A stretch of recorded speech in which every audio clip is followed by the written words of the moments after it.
了。到那个位พอเราเวลา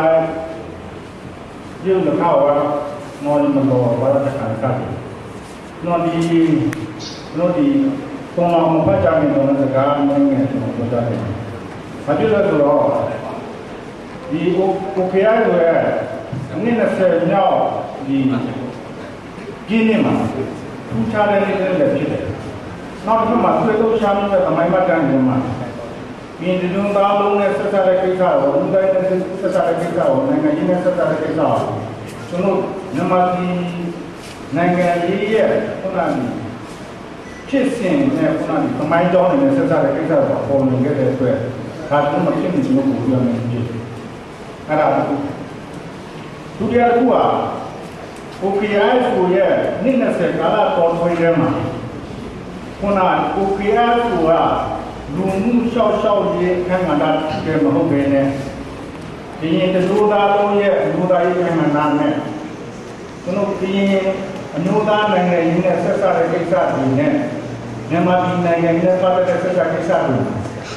แค่เดียวมั้งคนนั้นแม่จ้องมันคนนั้นเจ้าชิโก้ด้วย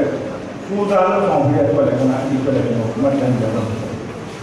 Macam itu, kalau mana pun kita sahaja jawab dia okey, boleh tu tuan orang yang mungkin. Ini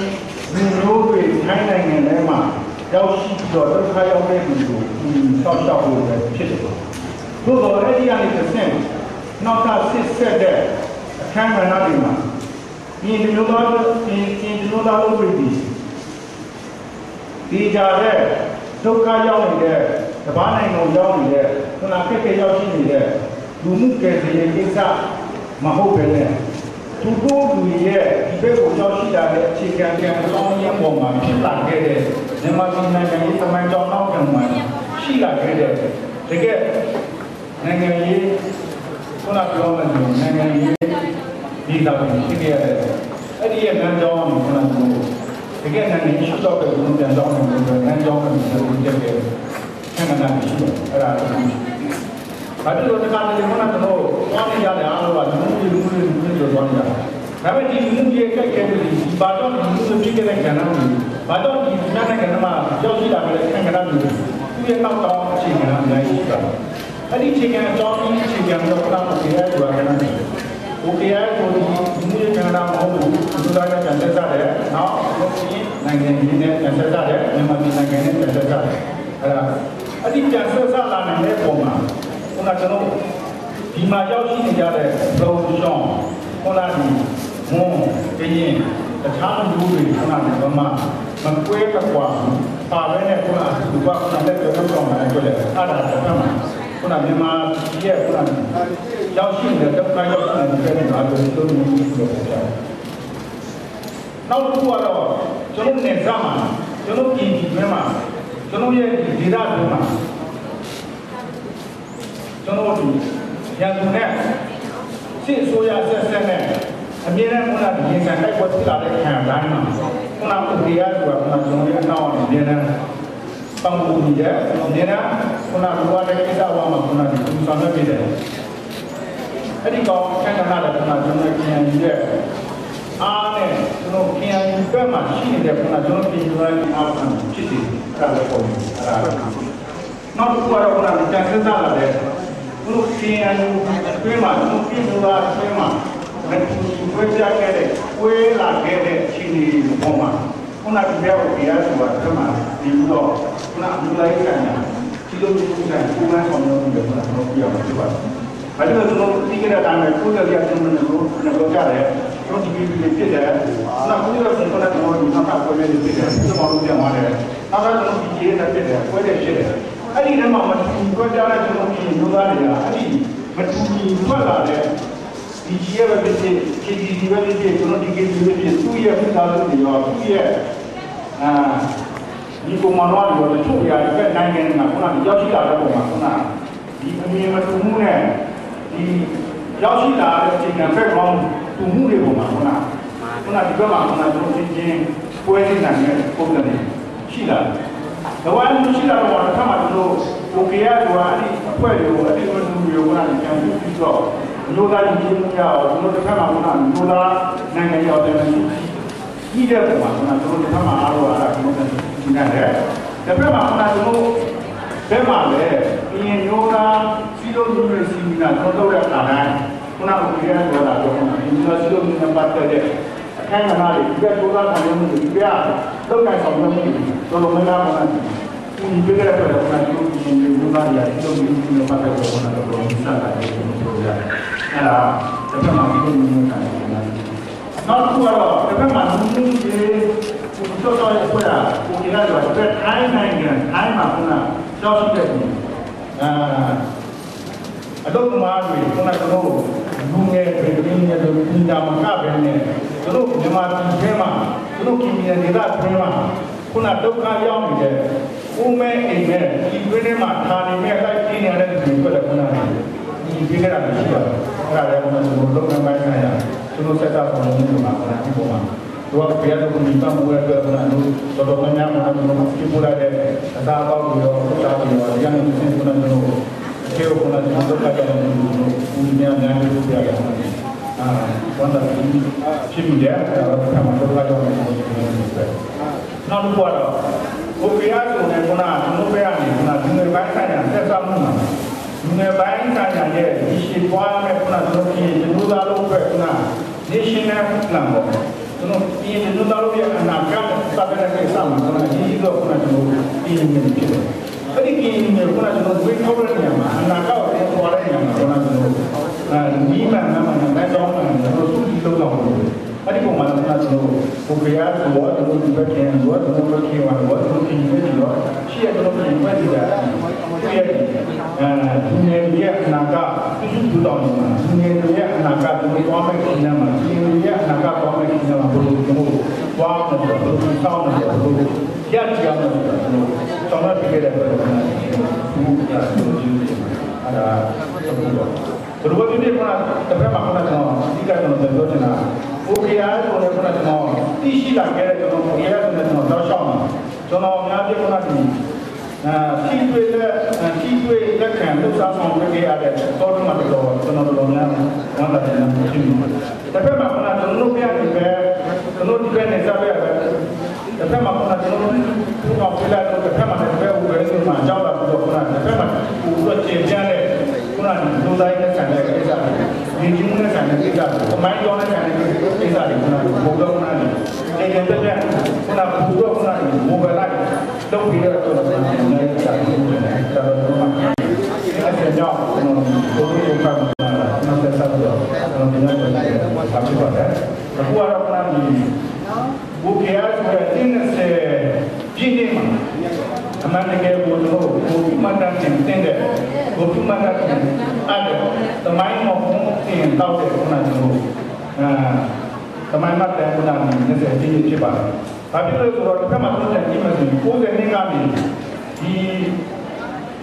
2020တိ20ပြည့်မှာတိုက်ရိုက်ဆက်ဆိုင်တန်ကြီးမဲ့ဆိုရင်ခုနမြန်မာပြည်ရဲ့တမိုင်းတစ်ခွေထူတောင်းတဲ့မှုလေလာတိုက်ဆိုင်တဲ့အတွက်ဒီ20ပြည့်မှာခုနကိုကီယာဆိုတဲ့တမိုင်းတော့တော့ရပြလာခဲ့တယ်ဆောင်းခဲ့တယ်ဒီကမှာဒီလာခဲ့တယ်ဒီ20ပြည့်နေတာတော့နောက်စစ်ဆက်သွားမယ်ခုနှစ်ဒီမှာစစ်ဆက်သွားမယ်အနာဂတ်မှာမြန်မာပြည်ရဲ့နိုင်ငံရေးကြောင်းလဲမှုနဲ့စစ်ဆက်သွားမယ်မြန်မာပြည်ရဲ့ဒီဆောင်မဲ့အနာဂတ်ရဲ့အခံမရဘူးမှာခုနကလိုပါမယ်အဖွဲ့ဒီပေါင်းတော့ရှိတယ်အဲ့ဒီပုံမှာလည်းကိုပြရတော့ခုနကဒါမဲ့ခြေလမ်းတဲ့ခုနကဒီဆောင်မဲ့ခုနကအနာဂတ်ရဲ့ဒီဆောင်မဲ့နိုင်ငံတော်ပြည်ကြီးမှာခုနကလူတန်းဆောင်တဲ့ကိုမကောင်းတဲ့ခုနကဒီပေါ်နဲ့ကိုမကောင်းတဲ့ခုနကလုပ်ငန်းတွေနဲ့ကိုမကောင်းတဲ့ကျွန်တော်ဒီဆောင်ရုံးလောက်မဲ့ကိစ္စတွေနဲ့အခုသွားနေမှာလို့ခုနကဘုရားကျွန်တော်ပြောကြတယ်ဒီတော့ဒီဘူရာဒီယောဂကိုလည်းကျွန်တော်ဖတ်ကြပြီးမှဖြစ်ပါတယ်အမေနော်သူတောင်းမှကျန်တာတော့ကျွန်တော်ဒီပမာကုန်နဲ့ကျွန်တော်ဒီကောင်းကြီးကိုကျွန်တော်နောက်ခုကျွန်တော်လုပ်ရတယ်အဲ့ဒါကျွန်တော်တောင်းမှကျန်တာကျွန်တော်လှုပ်လို့ရတာကျွန်တော်ပါတာပြန်ကျွန်တော်ချိန်နေနေတဲ့အတွက် မရတဲ့အတွက်ဆိုတော့ခွင့်ပြုပေးပါလို့ကျွန်တော်တောင်းပန်ပါတယ်ဒါပေမဲ့ကျွန်တော်ဖတ်ပြမှာတော့ဘာမှလို့ကျွန်တော်ဖတ်ပြပေးမယ်သဘောကတော့ကျွန်တော်ဖတ်ပြပေးပါတယ်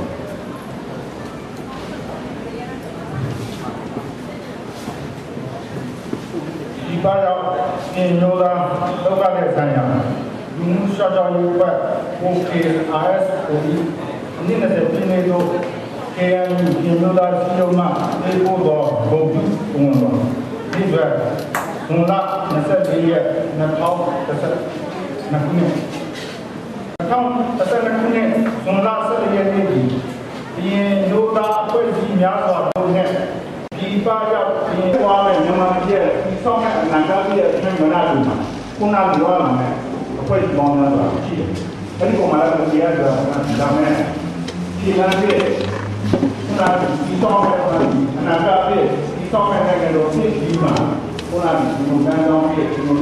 ပုံမကောင်းတဲ့ခုနကဒီပေါ်နဲ့ပုံမကောင်းတဲ့ခုနကဒီလုပ်ငန်းတွေနဲ့ပုံမကောင်းတဲ့သူတို့ဒီဆောင်ကောင်းတဲ့တော့အကိစ္စတွေနဲ့အခုဘာလို့လဲလို့ခုနကဘုံကျွန်တော်ပြောတာခုနကဒီကူလာစီယဝါကိုလည်းကျွန်တော်ဖတ်ကြားပြပြပါတယ်။ဒါမဲ့တော့သူတောင်းနေတာကတော့ကျွန်တော်ဒီဗမာလူနဲ့ကျွန်တော်ဘောပင်ကိုကျွန်တော်နှစ်ခုလုံးပြောရတယ်။အဲဒါတော့တောင်းနေတာကျွန်တော်တော့ကားတော့ပါတာကျွန်တော်ချိန်နေစီယဝါဒီနေ့ဒီဘာဖြစ်အမိုင်းကိုဘုံမှတ်တမ်းပြင်ပြည့်ဖို့ပြီးပါတယ်။နိုင်ငံကြီးဆိုးရွားလာနိုင်ငံရေးစနစ်ကူကြောင့်ထိုနိုင်ငံသားများသည်မိမိနိုင်ငံတွင်